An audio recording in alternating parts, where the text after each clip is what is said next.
Today I'm reviewing this SMALLRIG 99 watt V-mount battery. As you can see, it's a fairly typical size for a V-mount battery of a 99 watt hour size. Slightly different shape. It's a very square shape. It's slightly heavier than another 99 watt battery that I have by about 2 ounces. Nothing noticeable. Some of the other key notes here, there is a 1/4-20 mount hole in the bottom of the battery. You have a power button here. On the top, we've got USB-C, USB-A, and then 2 barrel plugs. One's 12 volt, one's 8 volt. And on the other opposite of the power button, there is a single D-tap slot. The thing I like about this is it is able to output a steady 65 watts through the USB-C port. It's the main reason I wanted to get this battery for a backup, to power some lights. And when I plug something in, you get a nice little stats of what the battery's doing. And then when you turn it on, you can see the power draw. It tells you the USB-C port how much power it's taking. And as you can see, it is consuming some power. When I've got my external light at the full 65%, which is supposed to be drawing 65 watts, the battery is actually only reflecting 58 watts being drawn. It's actually pretty nice, DC to DC. Normally, I think there's some AC losses there. I'm very pleased with this battery. It's very reliable so far. It does exactly what I wanted it to do. I would go ahead and rate this 5 out of 5 stars.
Thing to be able to have as a backup for charging batteries and things. I don't actually use it on my camera. I run an FX3, and so it's pretty minimalistic when it comes to power draw. But to be able to charge the laptop, so I can charge my MacBook Pro 13-inch full battery here, puts this at a full battery, I think about 20% left. Super nice, has different inputs, outputs here. You can charge this battery via the USB-C, charges pretty quick, has a regular USB-A, a couple of other additional ports, and of course the V-mount on the back.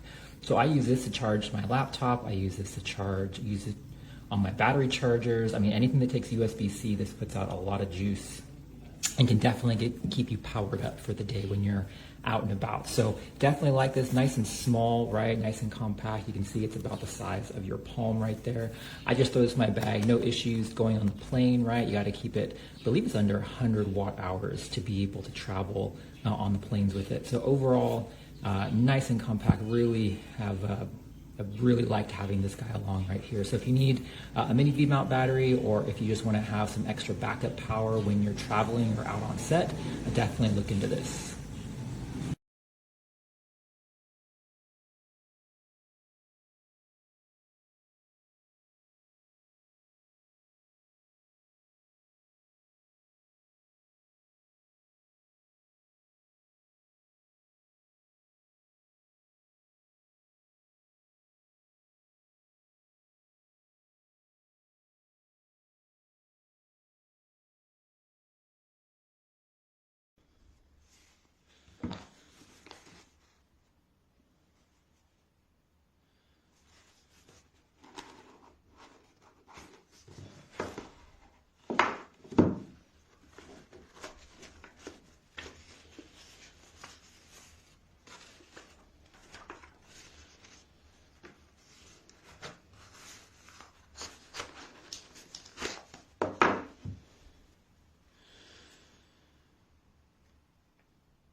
What's cracking, dog? I got the SMALLRIG 99. Is it worth the money? Absolutely. I use this for my Sony A7D tap, Sony A7Ss. As long as you use a D tap. But look, if you're not using it for the camera, pretty much I had this for like 3 months, not charged. I started off at 90% and only ended up at 35% over these past 3 months, as long as I didn't use it. But what I like to do is take this around and just use it as my charger. Phone charger, headphone chargers, whatever. Any one of those work. It's definitely worth the purchase. I would go with the 99.